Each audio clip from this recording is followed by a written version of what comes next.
Hello again from Central Virginia, and this is the fifth and final episode of Cooking Solo, my weekly solo cooking challenge.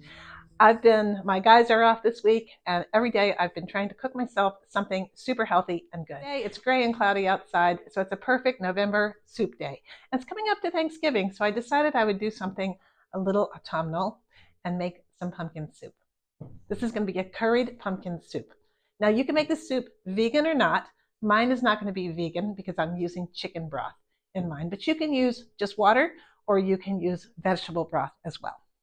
Let's take a look at the ingredients. One of my challenges this week in cooking for one is just not to have so many leftovers that I get tired of it. So I really just wanted to make a soup that would give me maybe 1 or 2 servings. So first thing I have is some pumpkin. This happens to be some pumpkin puree I had left over from another use that I had. About 1 cup. I have 1 cup of broth. I'm going to use some coconut milk, full strength.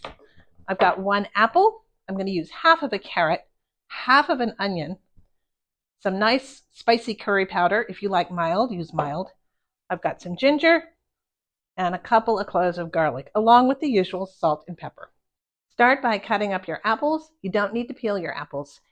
Use 1/2 of the carrot, half of the onion, chop them up roughly. Don't worry about mincing them too small because they will be blended together later in the recipe. Then you're going to chop up your garlic and your ginger. Then you go cook the soup. As I said, this is a super, super easy, quick soup to make. The prep time is mainly spent just chopping up those things up.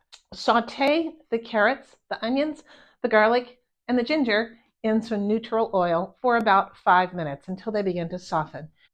Then add the pumpkins, broth, and apples. Then add in about a teaspoon of curry powder, more or less depending on your taste.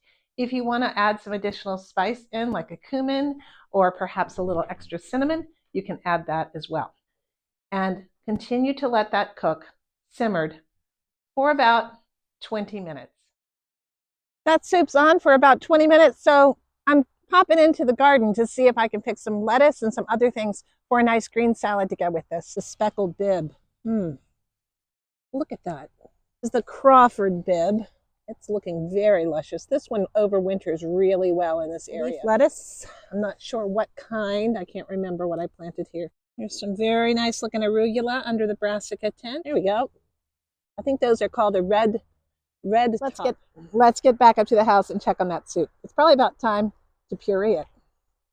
Let it cool just a bit and use an immersion blender to blend up your soup. You can also use a regular blender or a food processor, but be careful about splattering.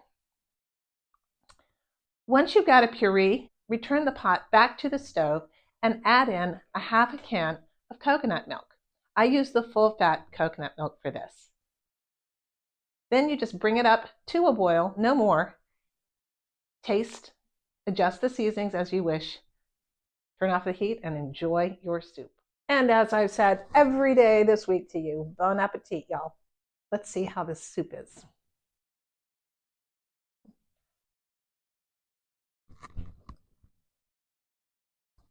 Makes me feel bright and sunny. I'm serving this with a side salad of the greens and radishes that I picked, and also with some of those beets that I had the first night with my beet salad. And I just had a little bit of that apple vinaigrette left over, so I've tossed that on top of it. Not a bad lunch. Thank you so much for watching. I hope you've enjoyed this week's solo cooking challenge. I've enjoyed it because it's challenged me to cook better when it's just little old me. Thank you so much for watching. Take care. Bye.